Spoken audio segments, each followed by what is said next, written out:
இருக்கியான்னாரு. சத்தம் போடாதீங்க என்ன அப்படின்னாப்புல.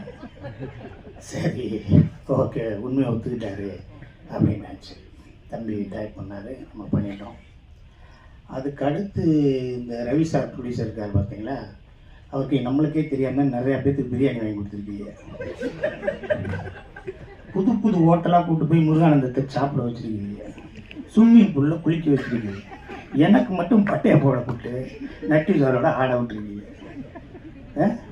சரி இருந்தாலும் பரவாயில்ல, ரிலீஸ்க்கு ஒரு வாரம் இருக்குது, ஒரு 4-5 கடை பிரியாணி கிடைக்கு கூப்பிட்டு போயிருந்தேன். Okay sir.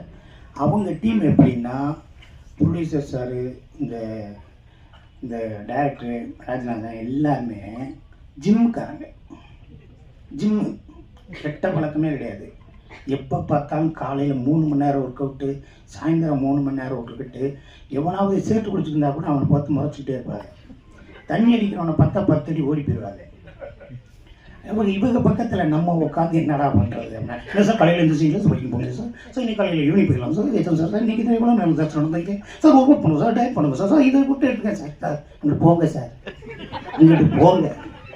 தட்டை பார்ப்பாங்க சாப்பிட, இப்படி போட்டு இது கொலஸ்ட்ரால் இது ஃபேட் எதுவும் நீங்கள் அந்த கரெக்ட் ஐயோ தப்பிக்க முடியாது போல அப்படிங்கிற அளவு அவங்க பயங்கரமான ஃபிட்டு. ஸோ இந்த படத்துக்கு நம்ம போயிட்டோம், படம் வேலை பார்க்க போகிறோம், நட்டி சார் கூட நடிக்க போகிறோம்.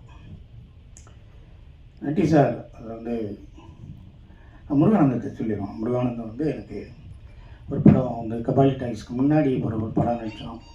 அந்த படத்தில் கொஞ்சம் மீட் பண்ணோம், அதெல்லாம் பேசணும் வச்சோம். எனக்கு தெரியல, எனக்கு அவருக்கு என்ன எவ்வளோ பிடிக்கும் தெரியாது.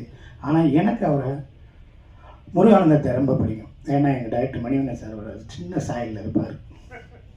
அதனால் எனக்கு அவர் வந்து முருகானந்தத்தை பிடிக்கும். நல்ல ஹியூமரு, நல்லா பேசுவார். நான் ஒன்று சொன்னேன்னா அவர் ஒன்று சொல்லுவார், அது மாதிரி இருக்கும் இது மாதிரி இருக்கும், அது நிறையா இருக்கும். இப்போது அவரோட அந்த ஒர்க்கு அந்த சின்சியாரிட்டி எல்லாமே இருக்கும். இன்னொரு விஷயம், நீங்கள் வந்து இங்கே பேசிக்கிட்டு இருக்கீங்களா, இடையில தப்பாக பேசுகிறேன். நிறையா பேர் ஃபுல்லாக பேப்பரில் வெற்றியை பார்த்துட்டு தான் நாங்கள் ஷூட்டிங்கே போவோம்னு தயவு செய்து பொய்யான்னு சொல்லி தொலைங்க. அதை விட்டுட்டு அங்கே தான் போய் எழுதுவோம், அங்கே தான் போய் எழுதுவோம்னா இவங்க என்ன தான் செய்வாங்க மற்ற நேரம்.